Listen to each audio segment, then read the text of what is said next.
ನಮಸ್ಕಾರ ಸ್ನೇಹಿತರೆ, ನಿಮ್ಮ ಮನೆಯಲ್ಲಿ ಯಾರಾದರೂ ಸಕ್ಕರೆ ಕಾಯಿಲೆಯಿಂದ ಬಳಲುತ್ತಿದ್ದರೆ ಅಥವಾ ಒಂದು ವೇಳೆ ನಿಮಗೆ ಡಯಾಬಿಟಿಸ್ ಇದ್ದರೆ ನೀವು ಸೇವಿಸುವ ಆಹಾರ ಪದ್ಧತಿಯ ಬಗ್ಗೆ ಸ್ವಲ್ಪ ಕಾಳಜಿ ಇರಲಿ.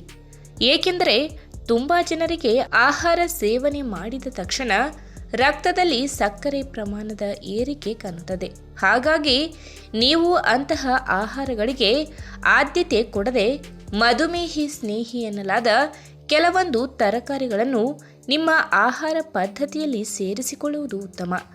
ಇವುಗಳಿಂದ ನಿಮ್ಮ ಸಕ್ಕರೆ ಕಾಯಿಲೆ ನಿಯಂತ್ರಣ ಆಗುವುದು ಮಾತ್ರವಲ್ಲದೆ ಸಕ್ಕರೆ ಕಾಯಿಲೆಗೆ ಸಂಬಂಧಪಟ್ಟಂತೆ ಕಂಡುಬರುವ ಆರೋಗ್ಯದ ಅಡ್ಡ ಪರಿಣಾಮಗಳು ಸಹ ನಿವಾರಣೆ ಕಾಣುತ್ತವೆ. ಹಾಗಾದರೆ ಅಂತಹ ತರಕಾರಿಗಳ ಬಗ್ಗೆ ಇವತ್ತಿನ ವಿಡಿಯೋ ಮುಖಾಂತರ ತಿಳಿದುಕೊಳ್ಳೋಣ. ಅದಕ್ಕೂ ಮುನ್ನ ನೀವಿನ್ನೂ ನಮ್ಮ ಚಾನಲ್ಗೆ ಸಬ್ಸ್ಕ್ರೈಬ್ ಆಗಿಲ್ಲ ಅಂದರೆ ಪ್ಲೀಸ್ ಸಬ್ಸ್ಕ್ರೈಬ್ ಮಾಡ್ಕೊಳ್ಳಿ, ಹಾಗೆ ಪಕ್ಕದಲ್ಲಿ ಇರುವಂತಹ ಬೆಲ್ ಐಕನ್ನ ಕ್ಲಿಕ್ ಮಾಡಿ. ಮೊದಲನೇದಾಗಿ ಬ್ರೋಕೊಲಿ. ಕ್ರೋಮಿಯಂ ಖನಿಜಾಂಶವನ್ನು ಅಪಾರವಾಗಿ ಹೊಂದಿರುವ ಬ್ರೋಕೊಲಿ ದೇಹದಲ್ಲಿ ಗ್ಲೂಕೋಸ್ ಬಳಕೆಯನ್ನು ಅಭಿವೃದ್ಧಿಪಡಿಸುತ್ತದೆ.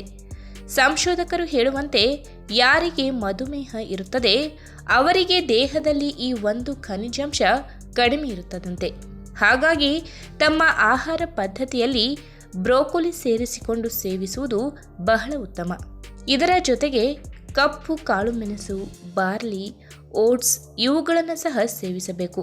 ಇನ್ನು ಎರಡನೇದಾಗಿ ಹಾಗಲಕಾಯಿ. ಸಕ್ಕರೆ ಕಾಯಿಲೆ ಇರುವವರಿಗೆ ಹಾಗಲಕಾಯಿ ರಾಮಬಾಣ ಎಂದು ಹೇಳುತ್ತಾರೆ. ಏಕೆಂದರೆ ಇದರಲ್ಲಿ ನಿಮ್ಮ ದೇಹದ ರಕ್ತದ ಹರಿವಿನಲ್ಲಿ ಕಂಡುಬರುವ ಸಕ್ಕರೆಯ ಪ್ರಮಾಣವನ್ನು ನಿಯಂತ್ರಣ ಮಾಡುವ ಗುಣವಿದೆ. ಹೀಗಾಗಿ ಊಟ ಆದ ನಂತರದಲ್ಲಿ ಸ್ವಲ್ಪ ಹಾಗಲಕಾಯಿ ಪಲ್ಯವನ್ನು ಸೇವಿಸುವುದರಿಂದ ಇದ್ದಕ್ಕಿದ್ದಂತೆ ರಕ್ತದಲ್ಲಿ ಸಕ್ಕರೆ ಪ್ರಮಾಣ ಏರಿಕೆಯಾಗುವ ಸಾಧ್ಯತೆಯನ್ನು ತಡೆಯಬಹುದು. ಇನ್ನು ಮೂರನೇದಾಗಿ ಬಟಾಣಿ ಮತ್ತು ಬೆಂಡೆಕಾಯಿ. ಕರಗುವ ನಾರಿನ ಅಂಶವನ್ನು ಹೆಚ್ಚಾಗಿ ಒಳಗೊಂಡಿರುವ ಈ ತರಕಾರಿ ಪದಾರ್ಥಗಳು ಸಕ್ಕರೆ ಕಾಯಿಲೆ ಇರುವವರಿಗೆ ತುಂಬ ಒಳ್ಳೆಯದು. ಕೇವಲ ಹಸಿ ಬಟಾಣಿ ಮಾತ್ರವಲ್ಲದೆ ಒಣಗಿದ ಬೇಳೆಕಾಳಿನ ರೂಪದ ಬಟಾಣಿ, ಒಣಗಿದ ಬೀನ್ಸ್, ಕಡಲೆಬೇಳೆ ಈ ರೀತಿ ಕಡಿಮೆ ಸಿಹಿ ಸೂಚ್ಯಂಕ ಹೊಂದಿರುವ ಕಾಳುಗಳನ್ನು ಸೇವಿಸಿ ಹೊಟ್ಟೆ ಹಸಿವನ್ನು ಕಡಿಮೆ ಮಾಡಿಕೊಳ್ಳಬಹುದು. ಇನ್ನು ನಾಲ್ಕನೇದಾಗಿ ಮೆಂತ್ಯ ಕಾಳುಗಳು ಅಥವಾ ಮೆಂತ್ಯ ಸೊಪ್ಪು. ನೀವು ಸೇವಿಸಿದ ಆಹಾರದಲ್ಲಿ ಕಂಡುಬರುವ ಸಕ್ಕರೆಯ ಅಂಶವನ್ನು ಜೀರ್ಣ ಪ್ರಕ್ರಿಯೆ ಸಂದರ್ಭದಲ್ಲಿ ನಿಧಾನವಾಗಿ ಹೀರಿಕೊಳ್ಳುವಂತೆ ಮಾಡುವುದರ ಜೊತೆಗೆ ನಿಮ್ಮ ಪ್ಯಾಂಕ್ರಿಯಾಸ್ ಭಾಗದಿಂದ ಇನ್ಸುಲಿನ್ ಉತ್ಪತ್ತಿಯನ್ನು ಹೆಚ್ಚಾಗುವಂತೆ ಮಾಡುವ ಸಾಮರ್ಥ್ಯ ಇದರಲ್ಲಿದೆ. ಹೀಗಾಗಿ ಸಕ್ಕರೆ ಕಾಯಿಲೆ ಇರುವವರು ಆಗಾಗ ಮೆಂತ್ಯ ಸೊಪ್ಪು ಬಳಸಿ ಅಡುಗೆ ಮಾಡಿ ಸವಿಯುವುದು ಉತ್ತಮ. ಖಾಲಿ ಹೊಟ್ಟೆಯಲ್ಲಿ ನೆನೆಸಿದ ಮೆಂತ್ಯ ಕಾಳುಗಳನ್ನು ಮತ್ತು ಅದರ ನೀರನ್ನು ಸಹ ಸೇವಿಸುವುದು ಇನ್ನೂ ಒಳ್ಳೆಯದು.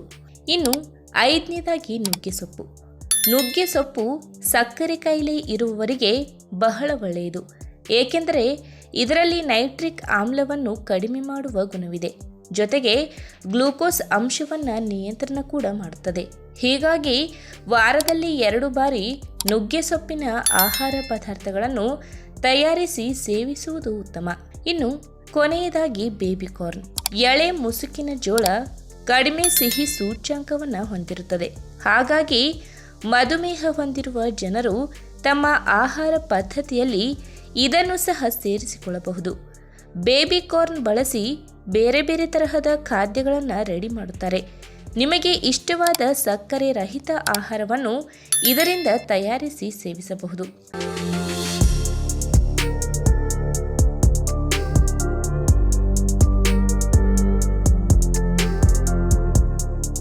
ನಾವು ಮನೆಯಲ್ಲಿ ತಯಾರು ಮಾಡುವ ಬಹುತೇಕ ಅಡುಗೆ ಪದಾರ್ಥಗಳಲ್ಲಿ ಈರುಳ್ಳಿ ಬಳಕೆಯಾಗುತ್ತದೆ. ಒಗ್ಗರಣೆಯಿಂದ ಹಿಡಿದು ಸಾಂಬಾರ್, ಪಲ್ಯ ಇತ್ಯಾದಿಗಳಿಗೆ ಈರುಳ್ಳಿ ಬೇಕೇ ಬೇಕು. ಆದರೆ ನಾವು ಈಗ ಮಾತನಾಡಲು ಹೊರಟಿರುವುದು ಈರುಳ್ಳಿ ಹೂವಿನ ಬಗ್ಗೆ.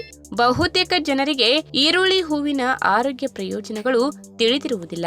ಹಾಗಾದ್ರೆ ಈರುಳ್ಳಿ ಹೂವಿನ ಮಹತ್ವ ಏನು ಮತ್ತು ಮನುಷ್ಯನ ಆರೋಗ್ಯದಲ್ಲಿ ಈರುಳ್ಳಿ ಹೂವಿನ ವಿಶೇಷತೆ ಏನು ಎಂಬುದನ್ನ ಇವತ್ತಿನ ವಿಡಿಯೋ ಮುಖಾಂತರ ತಿಳಿದುಕೊಳ್ಳೋಣ. ಅದಕ್ಕಿಂತ ಮುಂಚೆ ನೀವಿನ್ನು ನಮ್ಮ ಚಾನಲ್ಗೆ ಸಬ್ಸ್ಕ್ರೈಬ್ ಆಗಿಲ್ಲ ಅಂದ್ರೆ ಪ್ಲೀಸ್ ಸಬ್ಸ್ಕ್ರೈಬ್ ಮಾಡ್ಕೊಳ್ಳಿ, ಹಾಗೆ ಪಕ್ಕದಲ್ಲೇ ಇರುವಂತಹ ಬೆಲ್ ಐಕನ್ನ ಕ್ಲಿಕ್ ಮಾಡಿ. ಈರುಳ್ಳಿ ಹೂವಿನಲ್ಲಿ ಕಂಡುಬರುವಂತಹ ಆಂಟಿ ಆಕ್ಸಿಡೆಂಟ್ ಅಂಶಗಳು ದೇಹದಲ್ಲಿ ಡಿಎನ್ಎ ಅಂಶಗಳು ಹಾನಿಯಾಗದಂತೆ ನೋಡಿಕೊಳ್ಳುತ್ತವೆ. ಜೊತೆಗೆ ಫ್ರೀ ರ್ಯಾಡಿಕಲ್ ಅಂಶಗಳನ್ನ ಮತ್ತು ಅವುಗಳ ಪ್ರಭಾವಗಳನ್ನ ಕಡಿಮೆ ಮಾಡಿ ಆರೋಗ್ಯಕರವಾದ ಜೀವಕೋಶಗಳ ನಿರ್ಮಾಣದಲ್ಲಿ ನೆರವಾಗುತ್ತವೆ. ವಿಟಮಿನ್ ಸಿ ಅಂಶ ಹೆಚ್ಚಾಗಿರುವ ಈರುಳ್ಳಿ ಹೂವು ನಿಮ್ಮ ದೇಹಕ್ಕೆ ಕೆಟ್ಟ ಕೊಲೆಸ್ಟ್ರಾಲ್ ಅಂಶದಿಂದ ಮುಕ್ತಿ ನೀಡುತ್ತದೆ. ಕ್ರಮೇಣವಾಗಿ ಇದರಿಂದ ರಕ್ತದ ಒತ್ತಡ ನಿಯಂತ್ರಣವಾಗಿ ನಿಮ್ಮ ಹೃದಯ ಆರೋಗ್ಯಕರವಾಗಿ ಇರಲು ಪ್ರಾರಂಭವಾಗುತ್ತದೆ. ಈರುಳ್ಳಿ ಹೂವಿನಲ್ಲಿ ಸಹ ಸಲ್ಫರ್ ಅಂಶ ಇರುವುದರಿಂದ ಹೃದಯಕ್ಕೆ ಸಂಬಂಧಪಟ್ಟ ಯಾವುದೇ ಸಮಸ್ಯೆಗಳು ಇರುವುದಿಲ್ಲ. ಇನ್ನು ಈರುಳ್ಳಿ ಹೂವಿನಲ್ಲಿ ಅಪಾರ ಪ್ರಮಾಣದ ವಿಟಮಿನ್ ಸಿ ಮತ್ತು ವಿಟಮಿನ್ ಕೆ ಅಂಶ ಅಡಗಿದೆ. ಇದು ಮೂಳೆಗಳ ಕಾರ್ಯನಿರ್ವಹಣೆಯಲ್ಲಿ ಮನುಷ್ಯನ ದೇಹದಲ್ಲಿ ಸಹಾಯಕ್ಕೆ ಬರುತ್ತದೆ. ಪ್ರಮುಖವಾಗಿ ವಿಟಮಿನ್ ಸಿ ಅಂಶ ಕೊಲಾಜಿನ್ ಅಂಶವನ್ನ ಉತ್ಪತ್ತಿ ಮಾಡುತ್ತದೆ. ಇದರಿಂದ ಮೂಳೆಗಳು ಗಟ್ಟಿಯಾಗುತ್ತವೆ.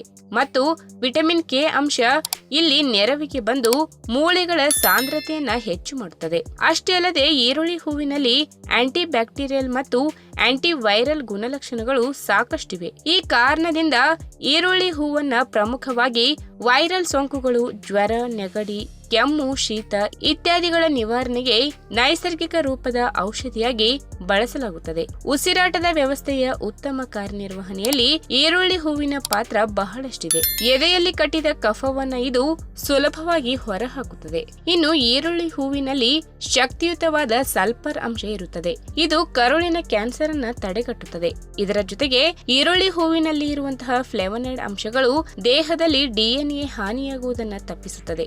ಜೊತೆಗೆ ಫ್ರೀ ರ್ಯಾಡಿಕಲ್ ಅಂಶಗಳ ಪ್ರಭಾವವನ್ನು ತಡೆದು ದೇಹಕ್ಕೆ ಕ್ಯಾನ್ಸರ್ ಉಂಟಾಗುವ ಸಾಧ್ಯತೆಯನ್ನ ಇಲ್ಲವಾಗಿಸುತ್ತದೆ. ಕ್ಯಾನ್ಸರ್ ಸಮಸ್ಯೆ ಇರುವವರು ಕೂಡ ಈರುಳ್ಳಿ ಹೂವನ್ನ ಸೇವನೆ ಮಾಡುವುದರಿಂದ ಆರೋಗ್ಯದಲ್ಲಿ ಸಾಕಷ್ಟು ಒಳ್ಳೆಯ ಬೆಳವಣಿಗೆ ಕಾಣಬಹುದು. ಇನ್ನು ಸಕ್ಕರೆ ಕಾಯಿಲೆ ಅಥವಾ ಮಧುಮೇಹ ಸಮಸ್ಯೆ ಹೊಂದಿದವರು ಈರುಳ್ಳಿ ಹೂವನ್ನ ಸೇವನೆ ಮಾಡುವ ಅಭ್ಯಾಸ ಇಟ್ಕೊಳ್ಳಬಹುದು. ನಿಮ್ಮ ರಕ್ತದಲ್ಲಿನ ಸಕ್ಕರೆ ಪ್ರಮಾಣವನ್ನ ನಿಯಂತ್ರಣ ಮಾಡಲು ಇದು ಪ್ರಮುಖ ಪಾತ್ರ ವಹಿಸುತ್ತದೆ. ನಮ್ಮ ದೇಹಕ್ಕೆ ಇನ್ಸುಲಿನ್ ಪ್ರಮಾಣವನ್ನ ಹೆಚ್ಚಿಸಿ ರಕ್ತದಲ್ಲಿನ ಸಕ್ಕರೆ ಪ್ರಮಾಣವನ್ನ ನಿರ್ವಹಣೆ ಮಾಡುತ್ತದೆ.